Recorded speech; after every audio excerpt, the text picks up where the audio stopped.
आप जानते हैं कि हम होली क्यों मनाते हैं? हम होली में एक दूसरे के ऊपर रंग क्यों डालते हैं? जबकि कुछ मान्यताओं के अनुसार होली के दिन होलिका नामक एक राक्षसी का अंत हुआ था। तो फिर उस राक्षसी के अंत से रंगों का क्या संबंध है? हर हर महादेव। स्वागत है आपका आपके अपने YouTube चैनल सनातन हाइप में। और आज हम बात करने वाले हैं कि होली क्या है, कैसे ये त्योहार हमारे सनातन धर्म का हिस्सा बना और होली के त्योहार में रंगों का उपयोग होना कब से शुरू हो गया। तो चलिए शुरू करते हैं। होली के त्योहार के साथ बहुत सारी पौराणिक कथाएं जुड़ी हुई हैं। जैसे होली के दिन कामदेव का पुनर्जन्म हुआ था। होली के दिन होलिका नामक राक्षसी का अंत हुआ था। होली के दिन को माता पार्वती और भगवान शिव के विवाह के उत्सव के रूप में मनाया जाता है।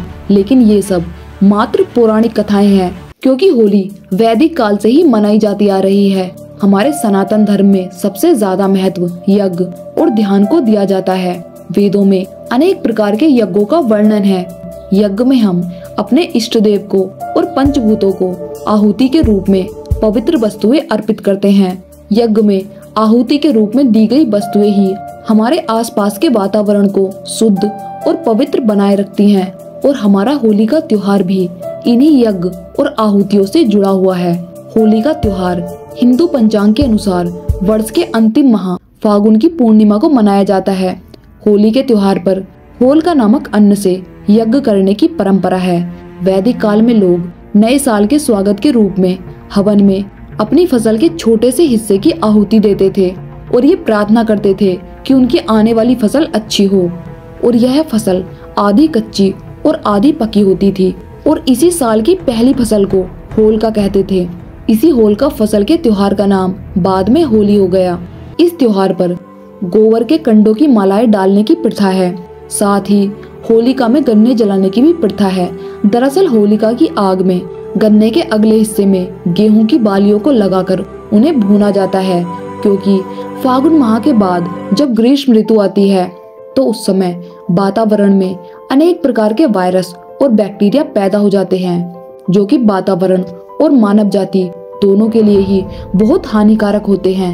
इसीलिए वैदिक काल में होली के रूप में एक यज्ञ किया जाता था और इस यज्ञ में किसान अपनी पहली फसल का कुछ हिस्सा गन्ने, गेहूं की बालियां, काजू, बादाम, किशमिश, नारियल के गोले की माला और इसी प्रकार की अन्य चीजों की भी आहुति देते थे, जिससे होलिका की पवित्र अग्नि से वातावरण के वायरस और बैक्टीरिया नष्ट हो जाए।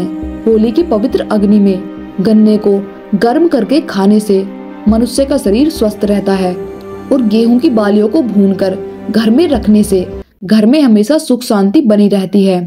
आइए अब जानते हैं कि होली के त्योहार पर रंग और गुलाल लगाने की परंपरा कब से शुरू हो गई।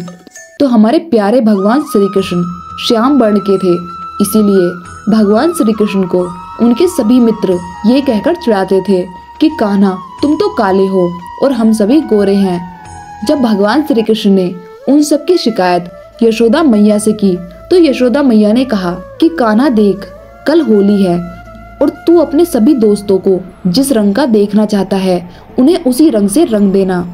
बस फिर क्या था, भगवान श्री कृष्ण ने तभी फूलों से रंग बनाकर सबको एक ही रंग में रंग दिया और तभी से होली के अगले दिन रंग लगाने वाली होली खेलने की शुरुआत हो गई। इस प्रकार होली के पावन पर्व पर रंगों की होली की शुरुआत हुई।